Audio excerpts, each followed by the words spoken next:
I got so much more.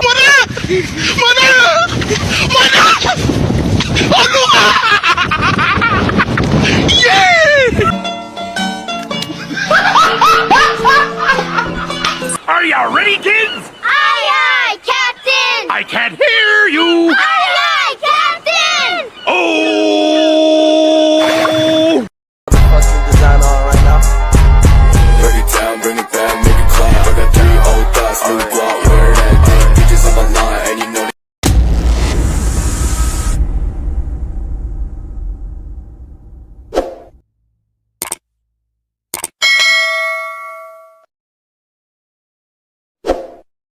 Baik, bismillahirrahmanirrahim. Assalamualaikum warahmatullahi wabarakatuh.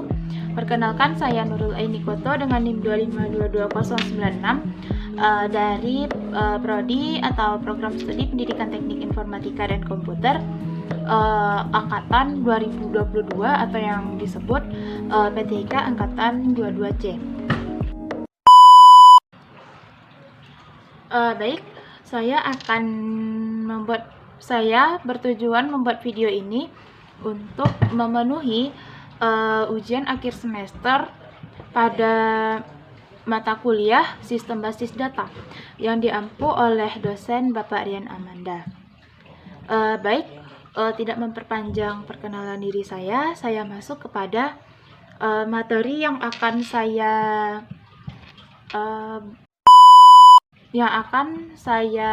tuangkan ke dalam satu video. Yang pertama, materinya ada materi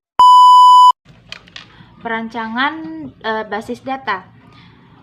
Pada modul perancangan basis data ini ada beberapa proses, yaitu yang pertama ada masalah dari penyimpanan data, yaitu skema rasional yang menghadapi beberapa macam masalah pada penyimpanan data yang tidak sangat diinginkan sebagai berikut.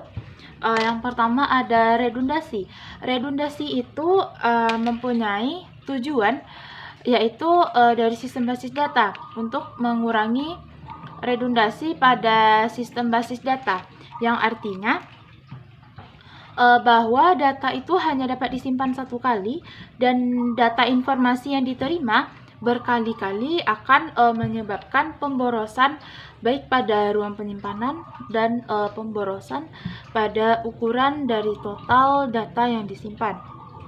Pembaruan data ke database dengan redundasi yang sangat dimiliki berpotensi menjadi tidak konsisten atau tidak efisien. Yang kedua ada anomali. Anomali pembaruan pada saat pembaruan itu dilakukan, hanya ada beberapa salinan data ganda yang akan diperbaharui. Jadi perubahan pada jurusan atau yang dibuat Ananda itu harus konsisten dalam semua record yang berkaitan dengan mahasiswa atau Ananda. Jika satu dari 3 record ini tidak ada masalah, maka tidak akan ada perubahan atau tidak akan ada kesamaan dalam data. Yang ketiga ada anomali penyisipan. Nah, anomali penyisipan ini adalah satu-satunya relasi dalam basis data yang menunjukkan hubungan antara mahasiswa dengan mata kuliah yang diajarkan dan mahasiswa dengan mata kuliah saja. Yang keempat ada anomali penghapusan.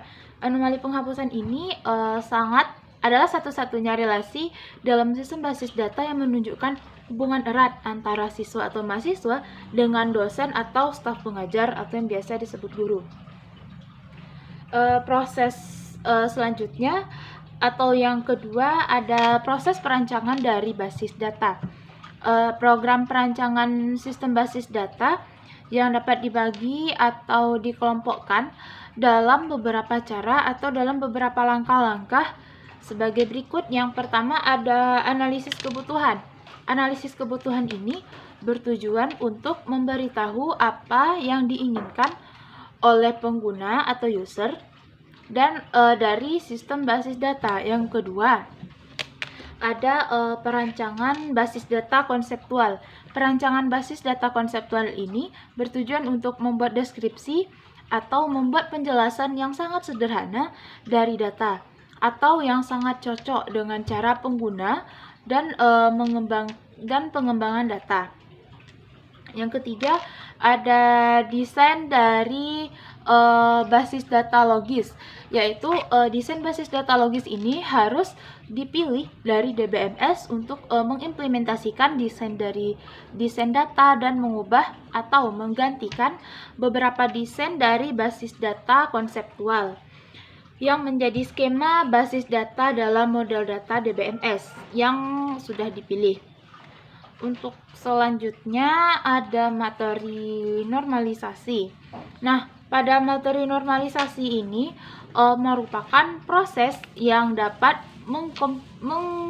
dikompensikan atau membagi data menjadi lebih dari satu relasi untuk menghilangkan anomali dalam database relasional. Normalisasi ini menggunakan beberapa istilah-istilah penting dalam teknik normalisasi sebagai berikut. Yang pertama ada file atau atribut yang dikunci. Selanjutnya ada candidate key atau calon primary key. Yang ketiga ada composite key atau lebih dari satu kunci kandidat. Selanjutnya ada primary key atau kandidat terpilih dari sebuah data. Selanjutnya ada ultimate key, yaitu kandidat yang tidak terpilih. Selanjutnya ada foreign key, yaitu kunci yang saling terhubung satu sama lain dengan tabel. Nah, selanjutnya ada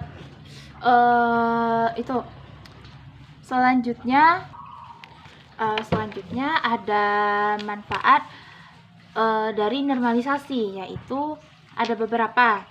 Seperti yang pertama, menghasilkan tabel dan baris yang lebih kecil. Yang kedua, yaitu mempercepat proses pengurutan, pencarian, dan membuat indeks pada data. Selanjutnya ada menghasilkan lebih banyak tabel pemecah dari tabel asli. Yang keempat, ada pencarian indeks lebih cepat. Yang kelima, semakin banyak tabel pengacuan maka akan semakin baik. Yang keenam tuh lebih sedikitnya indeks per tahun. Yang ketujuh, meminimalisir munculnya nilai nol. Yang kedelapan, ada anomali modifikasi datanya itu berkurang. Selanjutnya secara konsepnya itu lebih mudah dan lebih bersih. Selanjutnya ada ketergantungan dalam normalisasi, yaitu ada beberapa proses ketergantungan dalam basis data normalisasi, yaitu dependensi atau yang lebih dependensi fungsional atau fungsi dependensi. Yang pertama ada full dependency atau ketergantungan penuh. Yang kedua ada perihal dependency, yaitu ketergantungan sebagian. Yang ketiga ada transitive dependency, yaitu ketergantungan transitif. Nah, untuk tahap-tahap dari normalisasi ini ada beberapa tahap, yaitu yang pertama ada tahap tidak normal atau unnormalized. Yang kedua ada tahap normal 1. Yang ketiga ada tahap normal 2. Yang ketiga, yang keempat ada tahap normal 3. Yang kelima ada tahap normal 4. Yang keempat ada BCNF, yaitu normal boys code. Yang kelima ada tahap normal 4. Yang keenam ada tahap normal 5. Nah, untuk masing-masing penjelasan dari tahapan normalisasi ini, yang pertama ada tahap tidak normal atau unnormalized. Unnormalized ini yaitu berfungsi untuk menghilangkan kelompok data yang berulang. Nah, untuk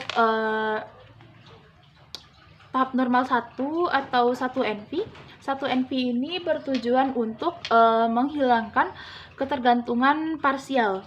Nah, normal 2 berguna untuk menghilangkan ketergantungan transitif.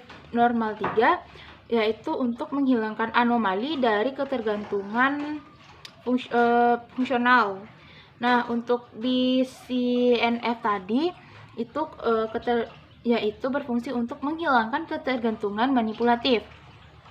Pada tahap normal 4 atau N4NF yaitu menghilangkan sisa-sisa dari anomali. Nah, untuk tahap yang terakhir yaitu tahap normal 5 atau 5NF. Nah, normal 5NF ini yang biasa disebut dengan tahap penghujung atau tahap yang hampir selesai. Nah, selanjutnya ada materi SQL atau struktur query language, yaitu kegunaan dari SQL ini adalah untuk mengakses data dalam basis data relasional. Query itu merupakan sebuah bahasa standar yang digunakan pada manajemen basis data relasional.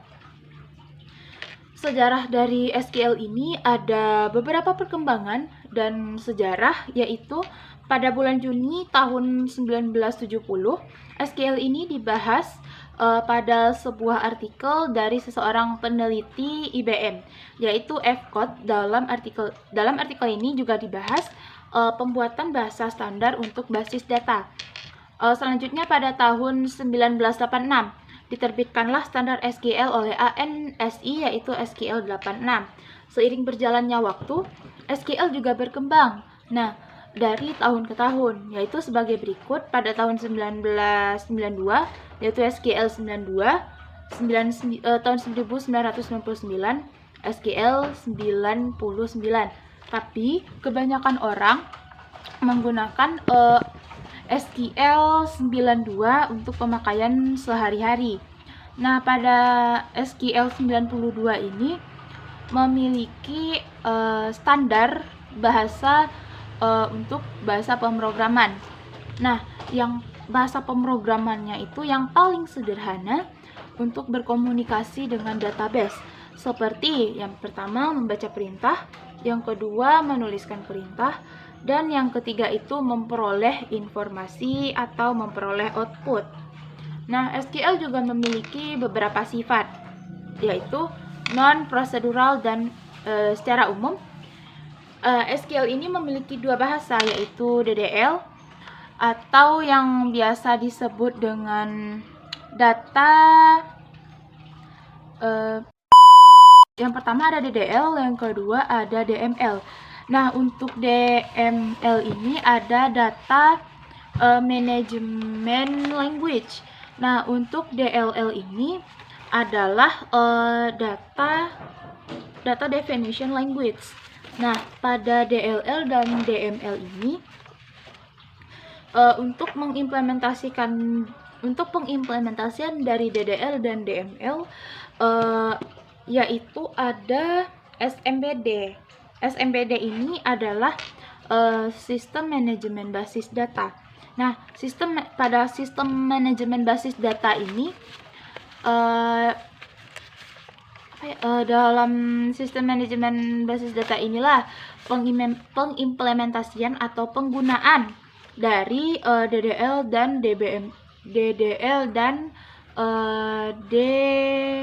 DML tersebut teraplikasikan atau terpakai. Nah, selanjutnya ada SQL select statement. SQL select statement ini ada beberapa poin. Yang pertama, melihat seluruh isi dari tabel. Yang kedua, melihat isi sebagian dari tabel. Yang ketiga, memasukkan operator aritmatika seperti tambah, kurang, kali, dan bagi. Nah, selanjutnya ada menggunakan kolom alias atau kolom perumpamaan. Selanjutnya menggunakan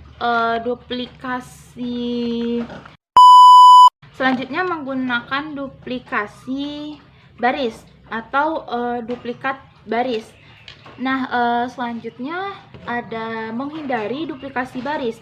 Nah, untuk menghindari duplikasi baris ini, kemungkinan pada masing-masing baris diberikan kode atau penanda masing-masingnya. Selanjutnya ada menampilkan struktur dari tabel. Nah, untuk menampilkan struktur dari tabel ini mungkin memperjelas letak atau susunan antara tabel ini di mana. Nah, selanjutnya ada menggunakan rangkaian operator atau menggunakan susunan operator yang jelas. Selanjutnya ada menggunakan karakter string. Nah, untuk karakter string ini mungkin sudah dipelajari pada mata kuliah logika algoritma pada semester 1 dan dilanjutkan pada mata kuliah struktur data di semester 2. Nah, untuk materi SQL ini ada beberapa istilah, ada beberapa tipe istilah atau tipe apa gitu yang sudah saya temukan. Nah, pada materi SQL ini saya menemukan yang namanya tipe dari group function. Nah, apa itu group function? Nah, group function sendiri adalah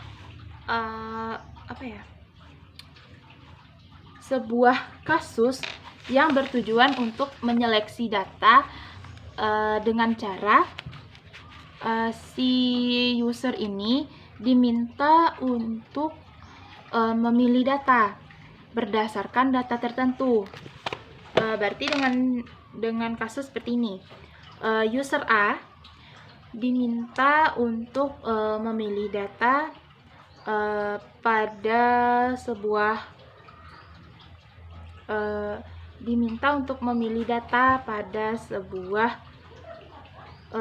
karakter. Nah, pada sebuah karakter ini nanti si user memilih sendiri data apa yang dia perlukan pada function-function yang akan dia gunakan. Nah, pada group function ini ada beberapa operator yang ada pada group function ini. Yang pertama ada FIG. FIG ini digunakan untuk mencari rata-rata dari sekumpulan data.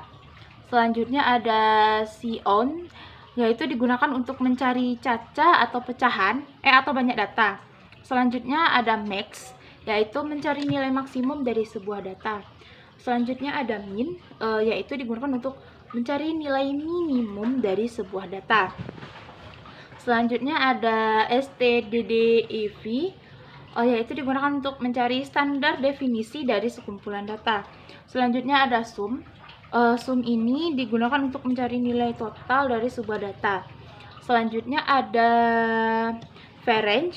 Nah, varchar ini digunakan untuk menghitung nilai diferensial dari sekumpulan data. Nah, untuk contoh-contoh dari masing-masing operator pada tipe group function mungkin akan ditampilkan beberapa gambar atau beberapa contoh dari masing-masing operator sebagai berikut. I'm going crazy, I don't know what I should do. I keep dipping, but you stick to me like glue. Try to listen, but all that keep coming. Try to listen, but all that keep coming. I'm going crazy, I don't know what I should do. I keep dipping, but you stick to me like glue. I try to listen, but all that keep coming. Nah, pada tipe dasar selanjutnya yang tipe-tipe yang saya temukan yaitu ada tipe dasar dari variabel SQL. Nah, untuk tipe dasar dari variabel SQL, yang pertama ada char, yang kedua ada varchar, yang ketiga ada int atau integer, yang keempat ada smalin, yang kelima ada real, yang keenam ada double, yang keenam ada yang ketujuh ada float. Nah, dalam setiap jenis ini nanti mereka itu menyertai nilai kasus. Nilai kasus ini disebut dengan nilai nul. Nilai nul ini menunjukkan sebuah nilai kosong yang mungkin ada tetapi tidak diketahui keberadaannya. Itu nul. Nah, dalam kasus tertentu mungkin nilai nol ini jarang dimasukkan atau jarang digunakan, maka dapat dibuat yaitu variabel yang not null. Jadi nol ini adalah sebuah variabel atau nilai khusus yang menunjukkan nilai kosong. Nilai nol ini adalah sebuah nilai yang menunjukkan nilai kosong. Nah, nilai kosong ini berkemungkinan ada tetapi tidak diketahui keberadaannya dan tidak diketahui nilai dan jumlahnya. Baik, hanya itu video yang dapat saya sampaikan dan materi yang dapat saya jelaskan.